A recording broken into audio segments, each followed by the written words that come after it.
Our motivational topic is about find work that feels like play. So, maghanap ka ng isang bagay na gagawin mo na parang pakiramdam mo, naglalaro ka lang. Kung naglalaro tayo, nag-enjoy tayo. Naging masaya ang mood natin.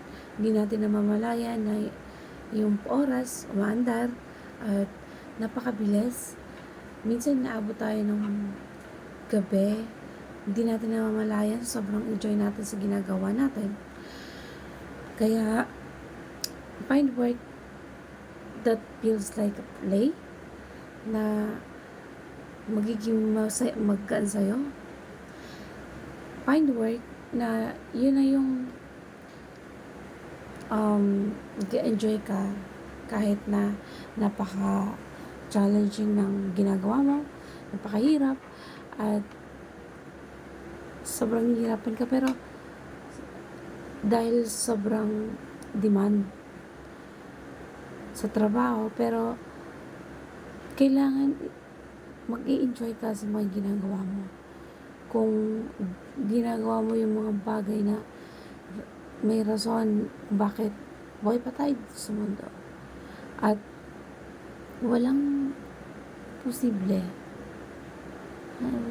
sa tao na mag-enjoy na lahat ng bagay magiging madali para sa atin, sa'yo, at lahat ng bagay may enjoy mo. So, encourage everyone to find purpose in life, to find the work na mararamdaman nila na in this area, mas doon tayo mag-grow, na doon natin maunawaan kung ano yung reason kung bakit tayo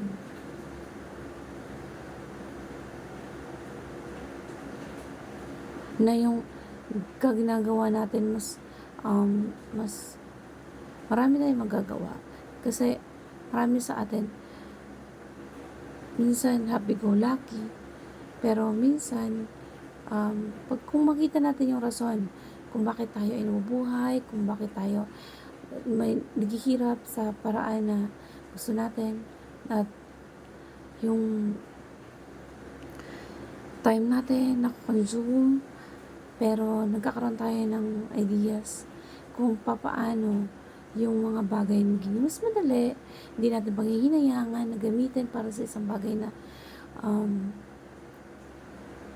nagsasakripisyo ka, kahit may mga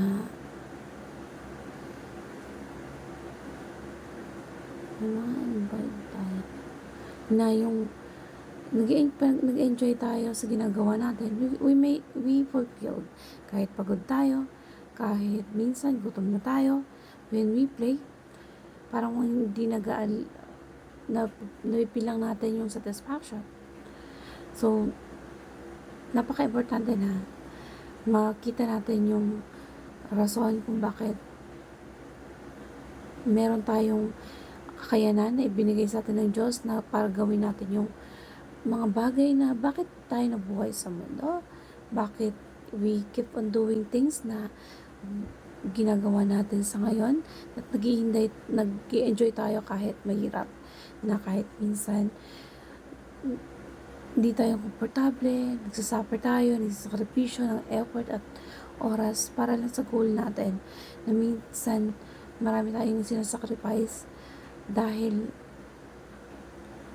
ginagawa natin yan for the sake of doing what we are supposed to be doing. So, find the work na